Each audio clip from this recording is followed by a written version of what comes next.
સાપેડા નાગલપર વાળા અંજાર બાયપાસ રોડનું 4 માસથી બંધ પડેલ કામ શરૂ થાય તે માટે કોન્ટ્રાક્ટરને સાથે રાખીને સામાજિક આગેવાનો સાથે રસ્તાની રૂબરૂ સ્થળ મુલાકાત કરી અધિકારીઓ સાથે ચર્ચા વિચારણા કરતા પૂર્વ રાજ્યમંત્રી વાસણભાઈ આહિર. નમસ્કાર મિત્રો, હું આપની સાથે નીરવ ગોસ્વામી. શું છે આ રોડ રસ્તાનો સમગ્ર મુદ્દો આપણે જાણીએ.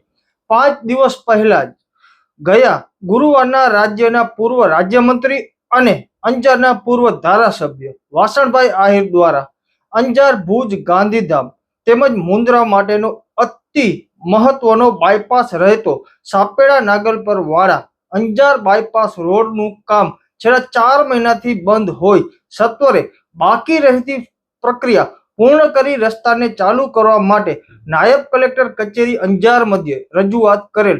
વાસણભાઈએ કચ્છના સમાહર્તા કલેક્ટર સાથે ટેલિફોનિક ચર્ચા કરીને અંજાર વિસ્તારના ટ્રાન્સપોર્ટરોની વિશાળ હિતને ધ્યાનમાં લઈ સત્વરે કામગીરી કરવા જણાવેલ.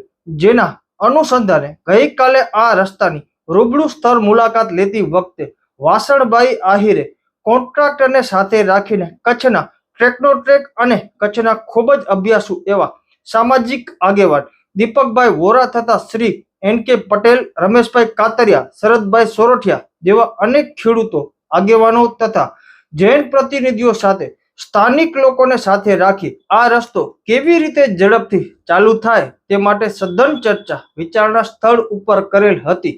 આ બાબતે કાર્યપાલક ઇજનેર સાથે તથા DLI હેમરાજભાઈ રબારી સાથે ચર્ચા વિચારણા કર્યા પછી જે જમીન સંપાદન અત્યાર સુધી 2200 મીટર જેટલું થયેલ છે એને બાકી રહેતું 2700 મીટર જમીન સંપાદન કરવાની કાર્યવાહી સત્વરે આટોપવા માટેનું ગહન ચર્ચાઓ કરેલ હતી. સમગ્ર રસ્તાનું કામ ખૂબ ઝડપથી પૂર્ણ થાય તે માટે ટૂંક સમયમાં માનનીય મુખ્યમંત્રી સમક્ષ રજૂઆત કરીને કામને કઈ રીતે ઝડપથી પૂર્ણતા તરફ લઈ જઈ શકાય તે માટેનું મનોમંથન વાસણભાઈ આહિર દ્વારા જવાબદાર અધિકારીઓ, સામાજિક આગેવાનો, પ્રજાના જન પ્રતિનિધિઓ તથા સ્થાનિક લોકો સાથે કરવામાં આવેલ હતી. આપ ઘણા સમયથી જાણો છો કે અંજારમાં રેલવે બ્રિજનું અંડરપાસનું કામ ચાલુ થવાને કારણે રેલવે ફાટક બંધ થવાને કારણે અંજારની જનતાને ખૂબ ટ્રાફિકમાં પારાવાર મુશ્કેલીઓ થઈ રહી છે. ઘણા સમયથી આ રસ્તાઓ માટે તંત્ર બાકીના બધા જ વિભાગો કાર્ય કરે છે, પરંતુ ધીમી ગતિના કારણે કોઈ નીતિ વિષયક નિર્ણય લઈ શકાતા ન હોય અને એના માટે પ્રજા અને આખા તાલુકાની જનતા પીડાઈ રહી છે. એટલા માટે આજે મારી પાસે જે રજૂઆત આવી સ્વૈચ્છિક સંસ્થાઓની, ટ્રાન્સપોર્ટ એસોસિએશન, સામાજિક સંસ્થાઓ, અમારા લોકલ ટ્રાન્સપોર્ટ એસોસિએશનના બધા આગેવાનો અને ગામડાના સરપંચો દ્વારા કે સાહેબ આ રસ્તા માટે નાગલપર સાપેડા બાયપાસ ઘણા સમયથી પેન્ડિંગ છે. સરકારે સેંકડો કરોડ રૂપિયા મંજૂર પણ કર્યા છે અને એનું કામ માત્ર 1-2 જણાના કારણે, સામાન્ય વહીવટી ત્રુટીઓના કારણે કામ શરૂ થઈને બંધ થઈ ગયો છે. છેલ્લા 4 મહિનાથી કામ બંધ છે.